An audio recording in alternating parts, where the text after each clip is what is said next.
சாய்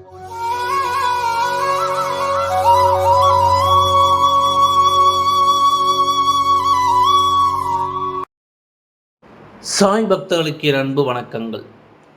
ஓம் சாய்ராம்.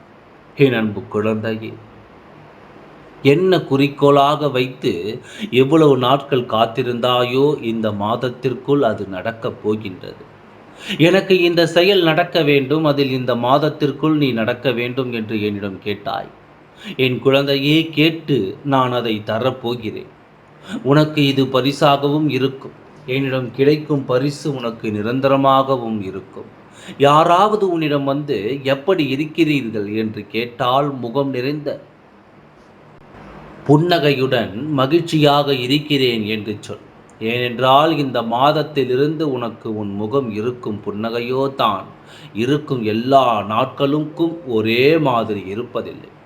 எல்லா மாதங்களும் ஒரே மாதிரி இருப்பதில்லை. சந்தோஷமும் வருகிறது, துன்பமும் வருகிறது. எல்லாம் கலந்து வாழ்வதுதான் மனிதனின் வாழ்க்கை. இதுவரைக்கும் கேட்ட அந்த விஷயத்தை உனக்கு அள்ளிக்கொண்டு நான் வந்து கொண்டிருக்கின்றேன். என்னுடைய சமஸ்தானத்திலிருந்து நீ இவ்வளவு ஆண்டுகள் என்னிடம் கேட்ட அந்த ஒரு விஷயம் என்னவென்று உனக்கே நன்றாக தெரியும். அது நான் இந்த மாத இறுதிக்குள் உன் கையில் வந்து சேர்ப்பேன். உனக்கென்று ஒரு வழியை அமைத்து தருவேன். உன் சுமைகள் அனைத்தையும் நான் சுமப்பேன். நீ செல்லும் வழியில் நீயே அறியாமலேயே உன்னிடம் வந்து கொண்டே இருப்பேன். பொறுமையாக இரு. தாமதங்கள் உன் வாழ்வில் தாராளமான அற்புதங்களை கொண்டு வரும். நான் இருக்கின்றேன். திட்டம் எதற்கு நம்மை செய்வேன். உனக்கு இந்த ஒரு இக்கட்டான சூழ்நிலையிலும் இறைவனின் மீதுள்ள நம்பிக்கையை மட்டும் இழந்து விடாதீர்கள். அந்த இறைவன் மட்டும்தான் உங்களை காப்பாற்றுவான். இந்த மாத இறுதிக்குள் அந்த கடவுள் உனக்கு கை கொடுப்பார். நிச்சயமாக நம்ப உனக்கு கண்டிப்பாக கிடைக்கும். இந்த அப்பாவை விடாப்படியாக பிடித்து கொண்டுள்ளார். ஏன் இந்த மனக்குழப்பம்? உன்னை சோதிப்பேன், ஆனால் கைவிட மாட்டேன். உனக்கான தேவைகளை அள்ளித் தருவேன் நான் அல்லவா? உன்னை வழி நடத்துகிறேன்.